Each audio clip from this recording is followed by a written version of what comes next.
My name is Joe Frillman. I'm the executive chef owner of Daisies restaurant in Logan Square neighborhood of Chicago. Daisies is a Midwest Italian-inspired restaurant that we source a lot of our produce from my brother's farm in Michigan. We are one of 35 restaurants in the United States who has a certified green Michelin Star. We're the only restaurant in Chicago who also holds that accolade. It's not like we were going after that. We didn't even know that existed to begin with. It was one of those things where they kind of came to us and we were celebrated for the programs that we were already kind of doing. It allows us to, we see people from all around the world. It allows us to market it, advertise it. People have come up and said, hey, you're the only green Michelin Star restaurant in Chicago. We wanted to come here first. And they might be from all over the world. We've had people come from all over the country kind of seeking us out. So the composting program has definitely been a big part of that. And it's allowed us to continue those initiatives. And we're always thinking of different ways that we can further it. Every single year, we're trying to increase some of the sustainable initiatives that we have.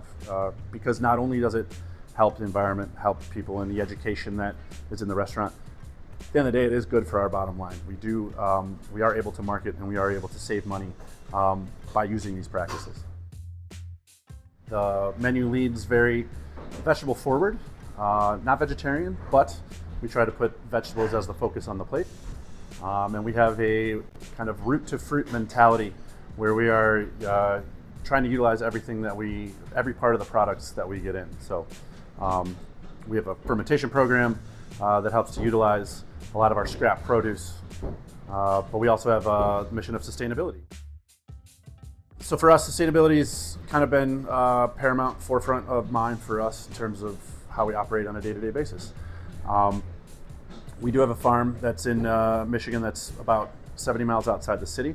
It started as a reciprocal program where any of the scraps from the produce and breaking those down, those scraps go right back to the farm. That's how it started. A way to anything that we can't use in the restaurant. It started as a way as an outlet. We could only take so much of the compost back to the farm. And that's when we sought out WasteNot to basically come in and help us with the rest of our products. And the amount of compostable products that we use in the restaurant, not just the food and the produce that's coming in, but it's also from the cafe, coffee cups, our compostable everything that we basically can get our hands on in the restaurant. We need other outlets for somebody to help us pick up that. WasteNot's come in and helped us with that, and it's really reduced our waste for the entire restaurant. It's most of what we put out is recycling and compost at this point. So we've done a ton of research on the differences in compostable products, recyclable products, and your throwaways. We've got the cafe where it's a ton of consumables, and every single day we are going through cases of these on a weekly basis. First off, it's not that much more expensive. It is typically a little bit more. However, we have found areas where it's actually cheaper on some of the products that we've been using. Some of these products, WasteNot especially, has been able to come in and help leverage their buying power for us so that we can get some of these products cheaper. And we've converted everything from consumables and compostable, or consumables in the cafe to go containers, but even down to, we've gotten rid of plastic wrap. We've gotten our trash liners are all coming compostable now, and they're going in the compostable bins. It's allowed us to do some of those initiatives. The pickups, we're spending less on waste management services, garbage pickups, because we're diverting some of this to WasteNot as well. But also, even if it is a little bit more expensive to do these programs, like I said, the consumer, they get to vote with their dollar everywhere that they go. And we see that. I think it's important for other operators to kind of put these programs in place. For us, first and foremost, we can use it selfishly to market. First of all, I think the consumer is interested in where they spend their money, and especially in the neighborhood we are in the city of Chicago. It goes a long way when we're able to say, hey, these are the standards that we hold.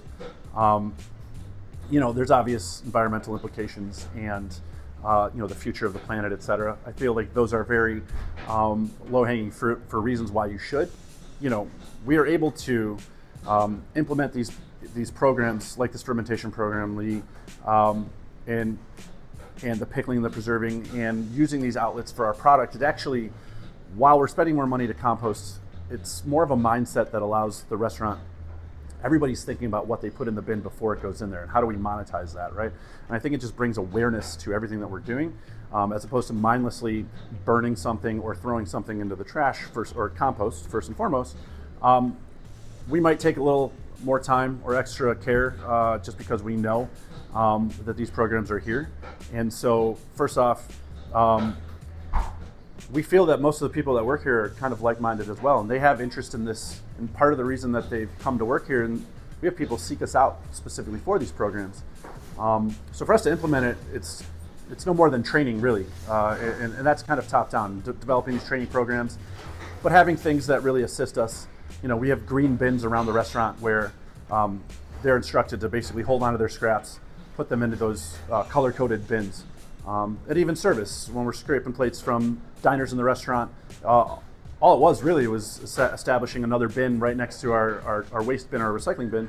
And it just comes down to training and oversight and making sure that, you know, those things are being followed. But at the end of the day, it's more like everybody here kind of polices themselves. There's been times when somebody puts something in the wrong place, and you'll hear somebody behind them say, "Hey, make sure that goes in the right bin." So it's all kind of a like-minded mentality group of people who are working together to get the mission done.